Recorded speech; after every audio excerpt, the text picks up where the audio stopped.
राधे राधे मित्रों, आप सभी का स्वागत है भक्ति ज्ञान में। तो आज हम बात करने जा रहे हैं कामिका एकादशी व्रत कथा और इसका महत्व क्या है।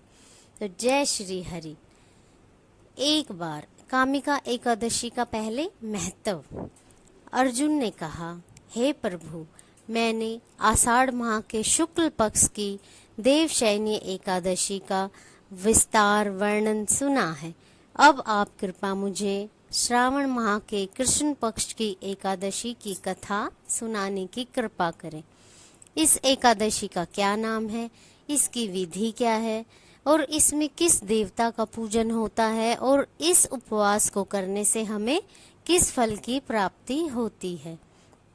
तो भगवान श्री कृष्ण ने कहा, हे श्रेष्ठ धनुर्धर, मैं श्रावण माह की पवित्र एकादशी की कथा सुनाता हूँ, ध्यान पूर्वक सुने। एक बार एकादशी की पावन कथा को भीष्म पितामह ने लोक हित के लिए यानी कि लोगों के कल्याण के लिए नारद जी से कहा था।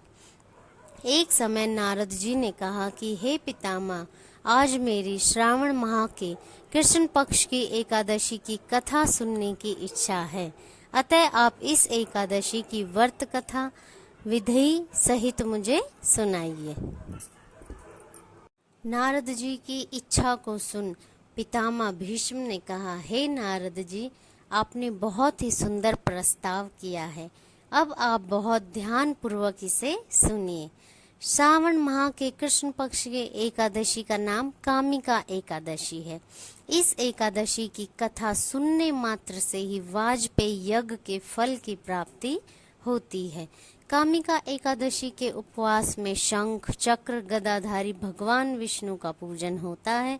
जो मनुष्य इस एकादशी को धूप दीप नैवेद्य आदि से भगवान विष्णु की पूजा करते हैं, उन्हें गंगा स्नान के फल से भी उत्तम फल की प्राप्ति होती है।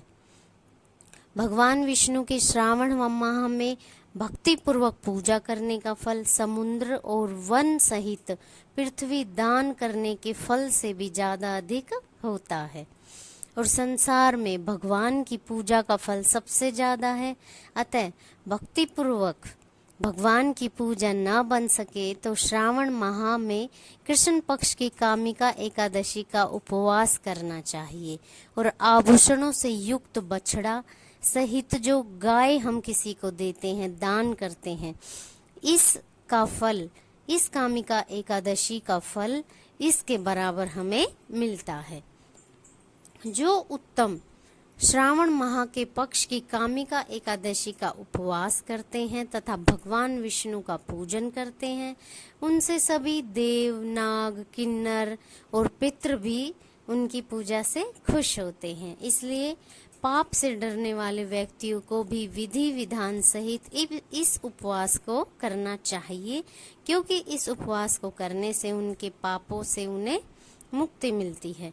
संसार सागर तथा पापों के मोह में फंसे हुए यानी कि पापों में जो फंसे हुए मनुष्य हैं, उनको भी इस कामिका एकादशी को जरूर करना चाहिए, जिससे उन्हें पापों से मुक्ति मिल सके। हे नारद जी, स्वयं भगवान ने अपने मुख से कहा है कि मनुष्यों को अध्यात्म विद्या से जो फल प्राप्त होता है, उससे अधिक फल कामिका एकादशी का व्रत करने से मिल जाता है। इस उपवास को करने वाले मनुष्य को ना तो यमराज के दर्शन होते हैं और ना ही उन्हें नरक भोगना पड़ता है और वो सीधे स्वर्ग में जाते हैं।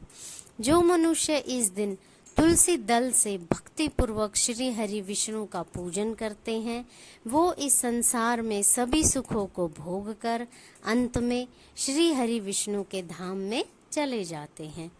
तुलसी दल से श्री हरि भगवान का पूजन करने का फल 1 बार सोना दान करने और 4 बार चांदी दान करने के बराबर होता है।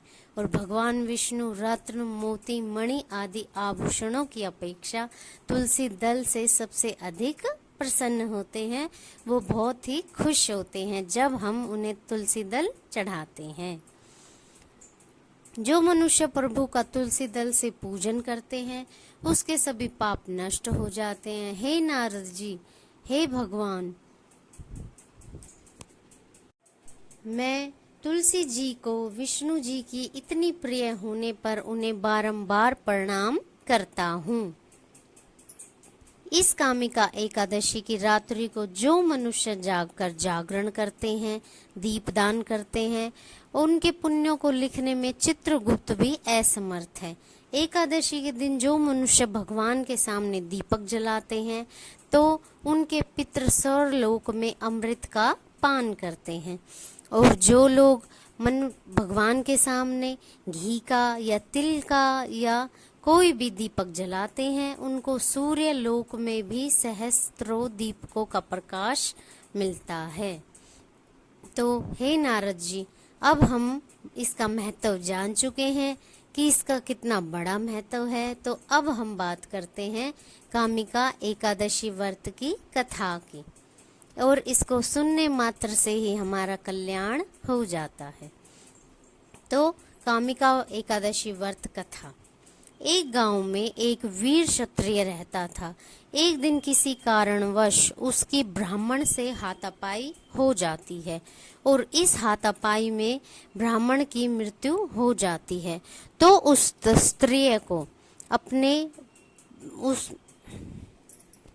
गलती का एहसास होता है, तो उसने अपने हाथों से मरे हुए ब्राह्मण की क्रिया करनी चाहिए, उसमें शामिल होना चाहा, लेकिन पंडितों ने उसे क्रिया में शामिल होने से मना कर दिया। ब्राह्मणों ने बताया कि तुम पर ब्रह्म हत्या का दोष है, पहले इस पाप से मुक्त हो और फिर हम तुम्हारे घर भोजन करेंगे। इस पर स्त्रिय ने पूछा कि इस पाप से मुक्त होने का क्या उपाय है। तब ब्राह्मणों ने बताया कि श्रावण माह के कृष्ण पक्ष की एकादशी को भक्ति भाव से भगवान श्रीधर का व्रत एवं पूजन कर ब्राह्मणों को भोजन करा के उन्हें श्रद्धा के साथ दक्षिणा देकर उनसे आशीर्वाद प्राप्त करने से इस पाप से मुक्ति मिलेगी। पंडितों के बताए हुए तरीके पर व्रत करने वाली रात में भगवान श्रीधर ने क्षत्रिय को दर्शन देकर कहा कि हे ब्राह्मण, हे क्षत्रिय, तुम्हें ब्रह्म हत्या के पाप से मुक्ति मिल गई है। इस व्रत के करने से ब्रह्म हत्या आदि के सभी पाप नष्ट हो जाते हैं और इस लोक में वो सारे सुखों को भोग कर अंत में विष्णु लोक को जाते हैं। इस कामिका एकादशी के महामात्य के पठन से या श्रवण से मनुष्य सर्वलोक को प्राप्त होते हैं। यानी कि जो लोग इसे पढ़ते हैं और पढ़ नहीं सकते, तो जो लोग भी इसे सुनते हैं उसी का कल्याण होता है और वो श्री हरि के चरणों में जाते हैं। तो ये थी मित्रों हमारी कामिका एकादशी व्रत कथा। आप इसे सुनिए, पढ़िए या हमारे चैनल से सुनिए। लाइक करें, शेयर करें, सब्सक्राइब करें। राधे राधे मित्रों।